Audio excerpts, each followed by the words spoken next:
Hi there. So in this session we're going to talk about forces in free body diagrams. You might be asking, why is it important to know free body diagrams in the concept of forces? Well, we all know forces or force is a vector quantity, meaning to say that direction is necessary. So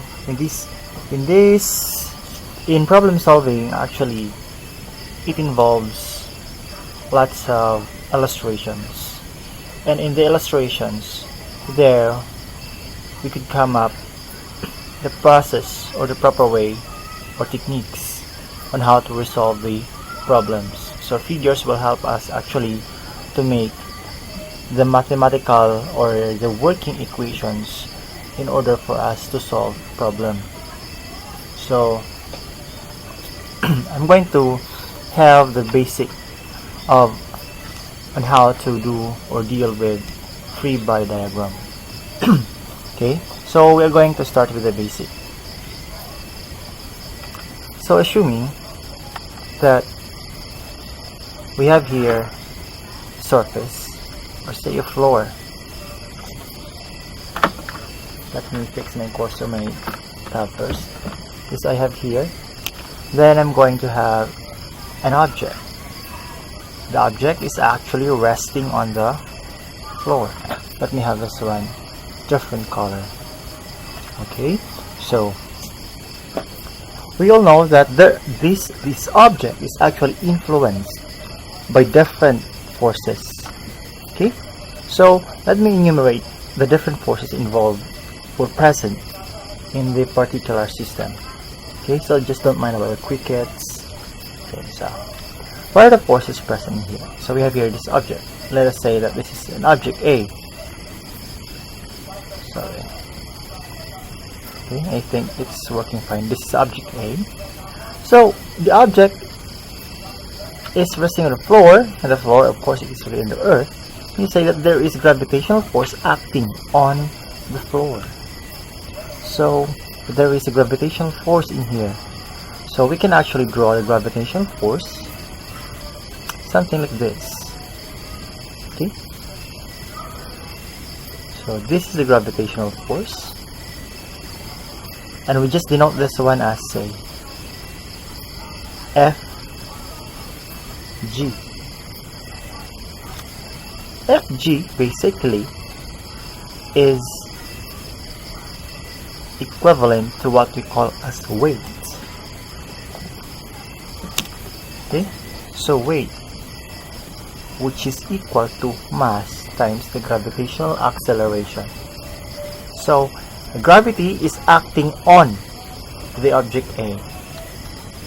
So if there is no floor, if the object is not resting on the floor, this object would of course go down, it will fall down. However, there is a floor, the object is resting on the floor, the object doesn't fall down, meaning there is another force trying to counterbalance the force of gravity, and we call that one as normal force. So let me draw this normal force. Okay, so basically in this case, since this one is horizontal, the surface is horizontal, basically the magnitude of the normal force N, say we are going to denote this one as Fn, or sometimes we use N as a normal force. So to have a single letter, then I'm going to use N, which denotes normal force. So we have here the normal force N. Of course, normal force is always opposite to the direction of the gravitational force. Okay, if that object is under influence with gravitational force. Why? You have here the surface. Okay, you have here the object resting on the surface, and as defined, normal force is basically the force exerted by the surface on the object, which is of course perpendicular to the surface. Okay, so this one you will know later whenever you are going to deal with the concept of third law of Newton. Why is it so? Okay. Then horizontally, the object is not moving. Meaning to say that there is some force. There should be another force that exists between the surface and, of course, the object. And we call that one as the frictional force. So there's friction. Okay? So basically, horizontally, the object is not moving. Vertically, the object is not moving. So the object is under state of what we call as statics. But when can we say that the object is in the state of statics or in the state of equilibrium? This is what we call as equilibrium. It will be in the state of equilibrium whenever the object is not moving or the sum of the forces is equal to 0. Okay, this is quite in advance. So if the sum of forces acting on the object, be it along x or along y, is equal to 0, then that will be a definition of what we call as equilibrium. Equilibrium. It is in a state of equilibrium. The object is not moving, forces acting on it are equal. Okay, so in the concept of free body diagram, the most important thing there is actually you should be able to draw the forces or to superimpose the forces which basically acting on the object, and you should be superimposing it in the Cartesian coordinate system. So you have here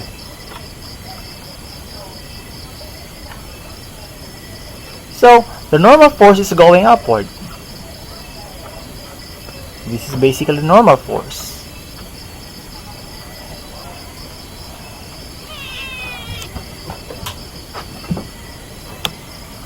So you have here the normal force, having in blue. Then another force is what we call the gravitational force, going downward.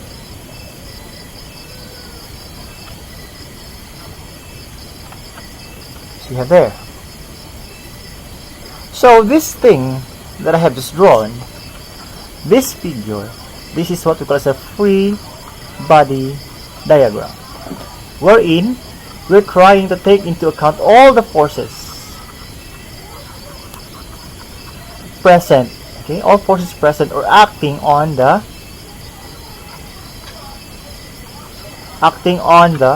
object. So you have there all forces acting on object. You're going to draw that one in a Cartesian coordinate system. Okay, so if you may include the force, well, actually the force along the x-axis is cancelled out, as well as on the y. So we shouldn't bother about that. So this is the gravitational force. We denote that one as W or mg. Another.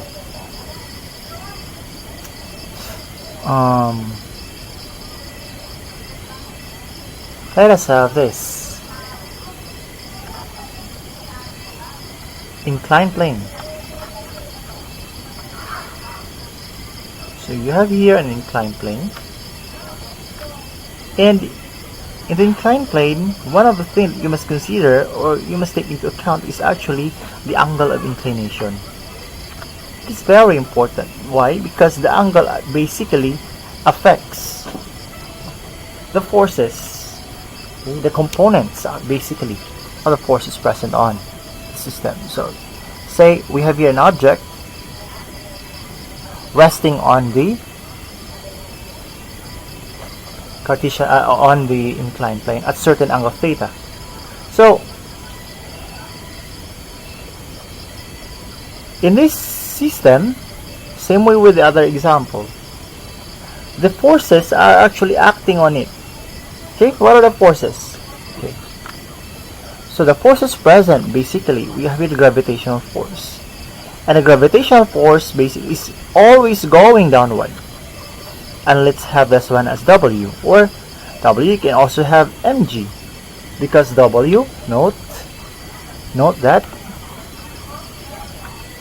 W, or the weight, is equal to m times g. Okay. Another, what are the force present? Well, we have here the normal force.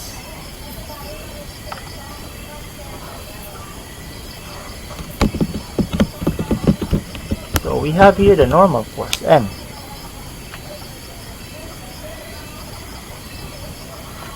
Okay.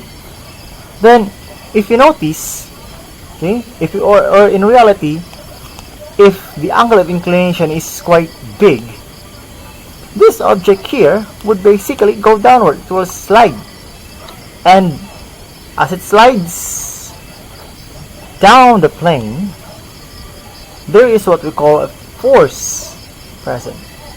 That is what we call as a frictional force. Let me have the frictional force in here. So there is a frictional force in here, and we call that force as kinetic.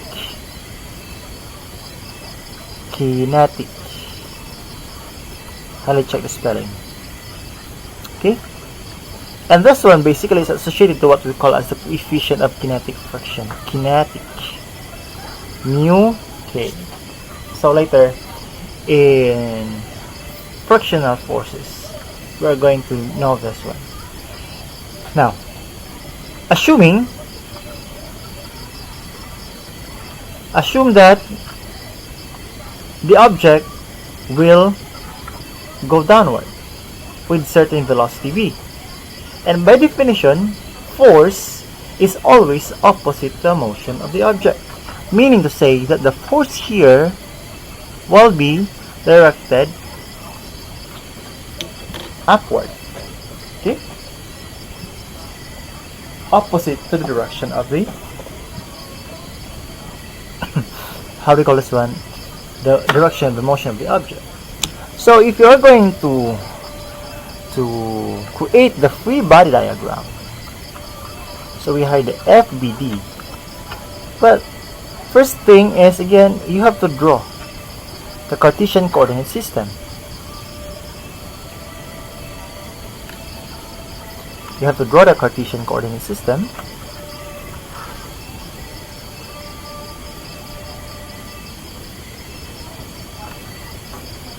Something like this. So you have here. Then you're going to draw all the forces present.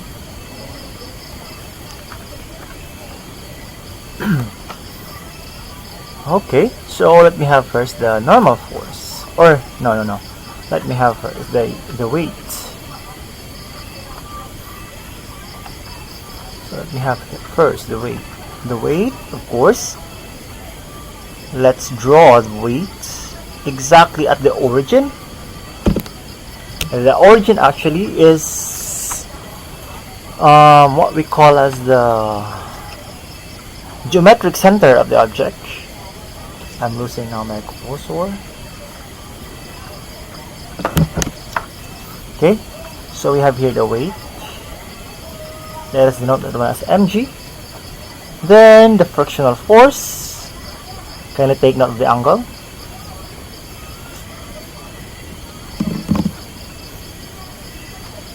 So the angle is going to this direction, basically the same with the angle theta.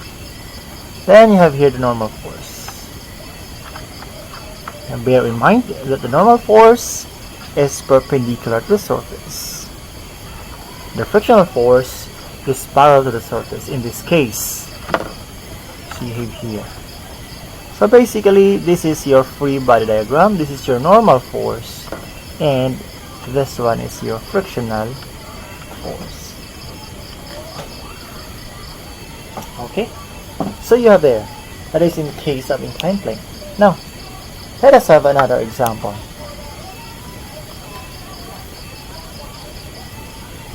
Say, let us have this surface. I mean, a more complicated system. Okay, so this is an inclined plane. So let me have a pulley here.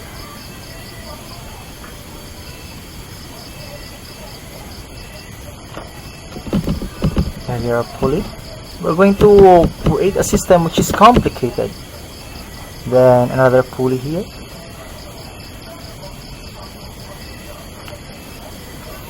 Then let me draw the objects. So we have here the objects. I'm going to use different color. Okay.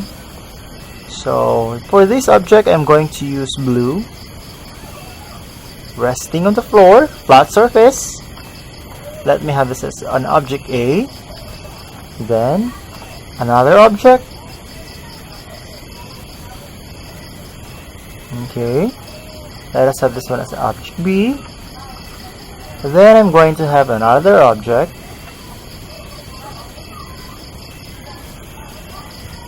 I'm going to denote this one as an object C. Then I'm going to connect all the objects with a rope or cord. With a cord, so you have this passing over, say, a frictionless pulley.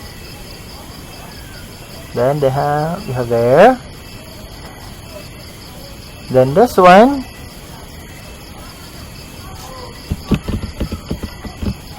TV is quite loud, so just don't mind about it. Then this one. I'm going to take this one nearer. So you have there. So basically what will happen is that if the C will go downward, if this one will go downward, it will accelerate downward. This one will accelerate to this direction. Then this one will also accelerate to this direction. That will be the direction of the acceleration. So what are the forces present? Okay. So for A, we all know that this is under influence by gravity. So you have here the gravitational force. We have M. To be specific, I'm going to have M sub A, so that the mass referring to is the mass of A. Then it is resting on the floor. Then the normal force will be going upward. This is your normal force N. You can even put, say, sub A in here. Then this one, this is under influence with gravity. So you have here mass of B times G, referring to the weight, and of course the normal force. Normal force is perpendicular to the surface, so you have there. So you have the N. You can even have this one as normal force in object B. Okay, so before I'm going to proceed, notice that this one is a cord. Okay, so this one is a cord. So what type of force can be present in a cord? Of course, you have their tensional force. Tensional force, so basically we can have our tensional force in here. So you have here the direction of tensional force. So you have tension T, T sub A, or you can just have this one as A, or T1. T1. Then for B, object B, so you have here tensional force also go directed to this direction. Okay, because you are actually pulling apart. You're pulling the object. So they are connected, and the pulley is, this is frictionless. Frictionless. So the force here, or the frictional force in the pulley, doesn't affect the system, and they're connected, so we can have this one as T sub 1 also, because they're connected. So you have this one. Then for C, what the force present in here is of course the gravitational force, mc times g, and the tensional force. Tensional force, let me denote this one as T2. Okay, so there's no other forces present in here because this object C is not touching on any surfaces, it is actually hanging. So you have the forces in here. Then the chord, basically where our tensional force T2 acting also on B, meaning to say that B is under influence by different forces. So a lot of forces in here. So if the system also have friction, if it has friction, then you may include the friction. Since we try to assume that the direction of acceleration or motion of the object for A is going to the positive x-axis, then it follows that the friction will be going on the opposite direction. And the friction will be, going to this direction. So you have here the friction, F. Like manner with B, so the friction will be in this direction. How about in C? Well, there is no friction at all. It's because we're trying to, the object C is actually hanging. So there is no more friction present on it. Only the tensional force holding the object C and the downward force, which is the gravity and the gravitational force, or the weight, should I say. Now, if you're going to have this one in free body diagram, it's quite complicated if you're going to superimpose this one in one Cartesian coordinate system. That is why, in the analysis, you have to chop this one off. Okay, so you have to say, have this one first. Consider this one as your system 1.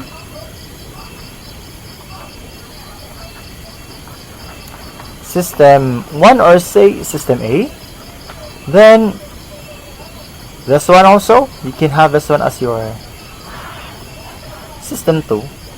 Or since the object present in here is B, so we can just write this one as system B. Then for the last one, we have here C. What happened? System C.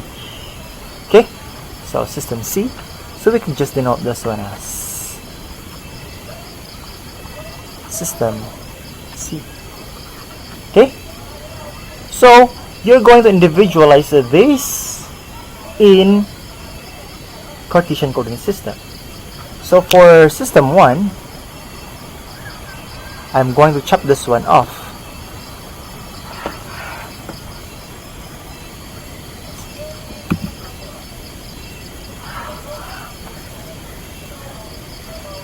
So I'm going to copy this one, then I'm going to bring it here. Paste. So for each Cartesian, what we call this one, it's free body diagram, just take note of all the forces present in the system. So what are forces? Well, you have the normal force going upward. Okay, so the color is brown, so you have the normal force, and then you also have the weight going downward. This is m sub a times g. Then you have here the tensional force. We denote this one as T1. And of course, the frictional force. So I'm going to have the frictional force very small, because you have to be very realistic actually in drawing the free body diagram. Whenever the force is quite big, then you have to draw a longer arrow. And if the force is quite small, then you have to draw a shorter arrow, of course. Okay, so this is a free body diagram for figure A, or system A, should I say. So you have this. Now, for system B, I'm going to cut this one off again, likewise with. Then I'm going to bring this one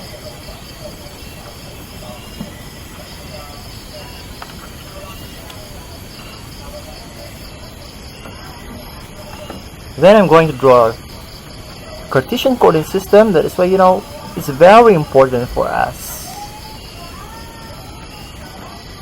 to know the mathematics, the algebra, because later on, after this, if we're going to advance further, you will actually notice, you will actually appreciate the beauty of algebra, okay, in resolving a particular problem involving this forces. Okay, so we are going to have here the weights that is basically going downward. I think the color doesn't complement with black. It's dark also, so maybe I'm going to use another color. Let me have this one as yellow. So this is, now it's not good to see. So I'm going to get back to my brown color. Then, so I'm going to have SM B times G. Then the normal force. So this is the direction of normal force. Then for tensional force, so you have here blue. That's T2. Then you have T1 here as tensional force, and then of course the frictional force present. There's a frictional force in here. So yeah, that's what we call, basically what we call as the free body diagram of the given system. Okay, so that's it. And of course, it's very important for us to know the angles. There should be an angle in here, say theta. The angles, it's very, very important. And so with the others. Okay, so for letter C, or for the system C, well, it's quite easy. Why? What? All you have to do, okay, so the same to the others, you should draw or superimpose the forces along the x-axis. So that's it. Okay, the TV is actually very noisy. They're actually watching, so I just don't want to bother them. So it's up to you, okay, to mind about the sound, the background. Okay, so it should be black. Then I'm going to have color in here, which is green.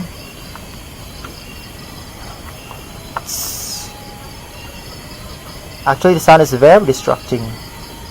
It's annoying actually, but so you have here the mc times g, the force due to gravity, and then of course the influence of the tensional force, because system C is actually connected to a cord. So you have here tensional force. Well, basically these are the ways in how to construct a free body diagram of the objects, the forces acting on the objects. So in the next video that I'm going to prepare for you, well, we're going to delve more on the mathematical aspects. We're going to know about statics, and later on we're going to have the dynamics. So statics, or the objects under state of equilibrium. Then we're going to integrate what we have learned, the forces, in the free body diagram. So make sure to watch this one, so that in the videos I'm going to prepare next will be easy for you to understand better. Okay, so that's it. Thanks for watching.